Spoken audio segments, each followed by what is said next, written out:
Customer states squeaking noise while driving. Let's take a look. Oh, I think we found it. Customer states, car won't go in reverse, suspects transmission. Go forward. Forward.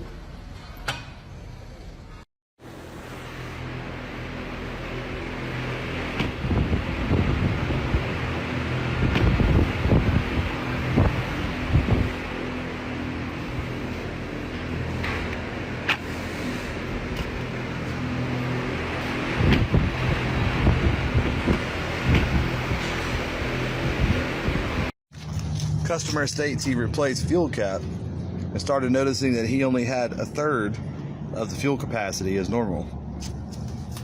Complaint that the truck was using too much fuel and not enough fuel capacity. Upon inspection, we've noticed that his problem could possibly be that his fuel tank is folded in half. Customer states, my tires are flat on the bottom and I'm not sure why. I went through a parking garage and hit these weird looking bumps. Homie, you ran over the spikes that are supposed to stop you from going out that way. Are you fucking kidding me? Alright, fellas, check this shit out. Customer states white smoke coming out the exhaust. Go to pull the plug, you know. Nothing much to it. Just thought I'd check the oil, little sample, and then saw this shit. Check this out, ready?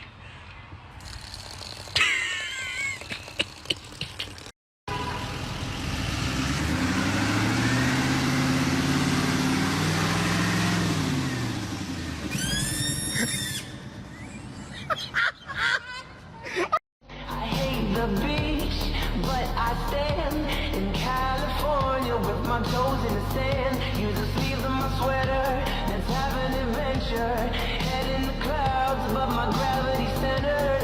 Touch my neck, and I'll touch yours. You and those little high-waisted shorts. Oh, wake up to reality.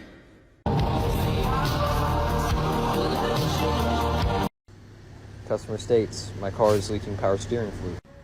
It's a 2020 Volkswagen Atlas with electronic power steering. The customer has continued adding power steering fluid, even though the vehicle does not have power steering. And there is a low coolant light on the dash. Well, inside the coolant reservoir,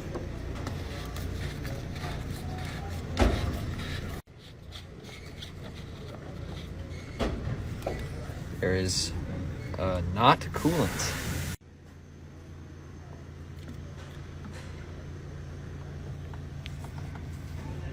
That doesn't look like coolant. Haha, stinky. Stinky.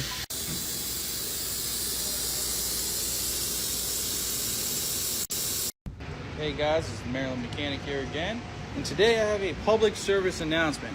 Stop telling automotive shops what your car needs. All you're doing is digging yourself into a hole. This customer thinks they need a fuel pump. They brought it in for a fuel pump, but as you can hear, the fuel pump comes on. Now it got towed in. I tried to spray some 2+2 in here, get to the throttle body. It still starts up and stalls. However, if I go to this little guy right here and unplug her, and again, well, would you look at that?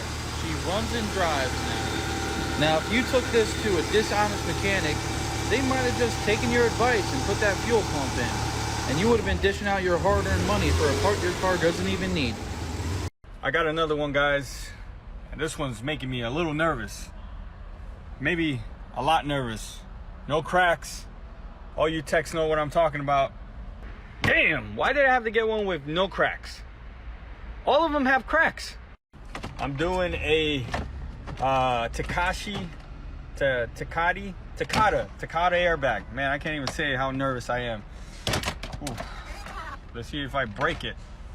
Man, you can slide off this thing. I'm just recording this for documentation and for entertainment purposes. Everything's all unbolted. Moment of truth. Let's see if I break it. What do you guys think? Yeah, I don't really do trim work, but this is the best tool right here for trim. The wedge. Mac will rebrand this one. I'm halfway out. I'm gonna record this for you guys. It's kind of hard. Hopefully I don't break it. I'm almost there. More than halfway. All right. Oh, there you go. I got it.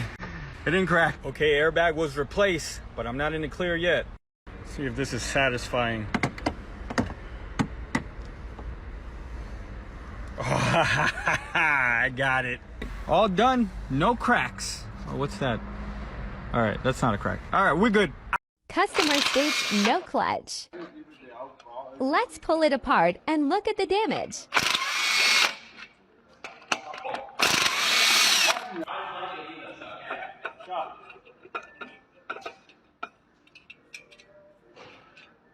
Not looking good so far. Clutch isn't even worn yet.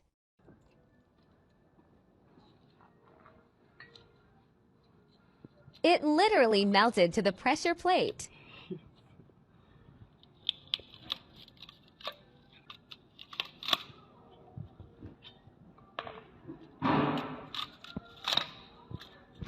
Damn, that's fucked.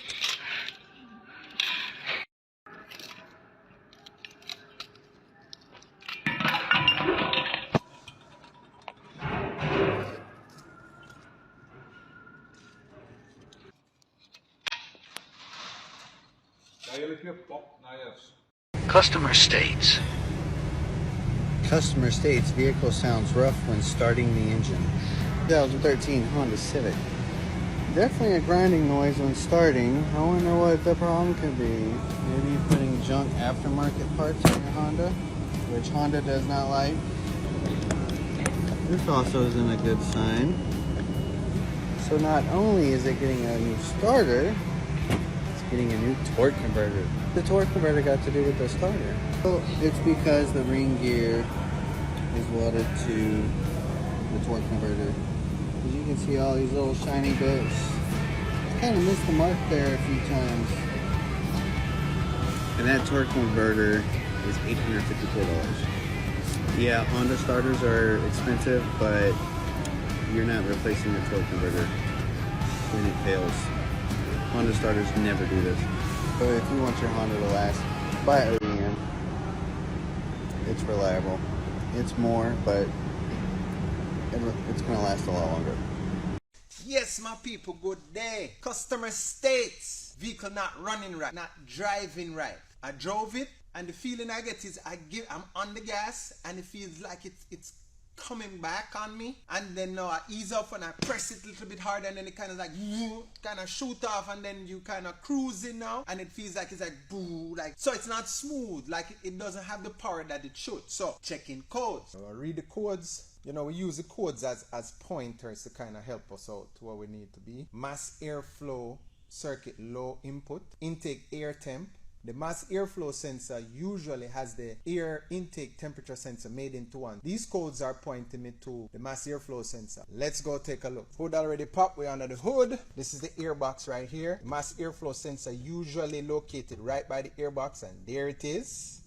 I have touched nothing so far. I just popped the hood. What is going on here? There's some DIY stuff going on here. So right off the top, codes pointed me towards the mass airflow sensor, and I came out here and look, unplug. So the next step is to plug it back in, start it back up, and see what happens. It could be that somebody put that air filter in here. I forgot to plug it back in. Put the lock back in, and now we're gonna start it up and see. Right.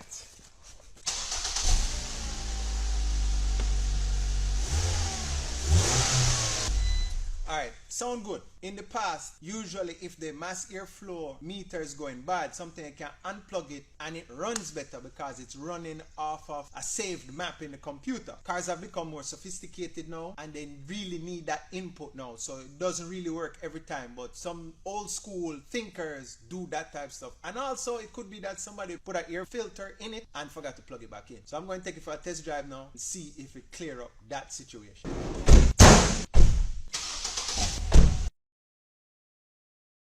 Forgot to clear the code, so clearing it now, just in case anything happens. Give it like a 5-mile test drive. Always read codes after you clear them, just to see if they still exist. Test drive time. On the road again.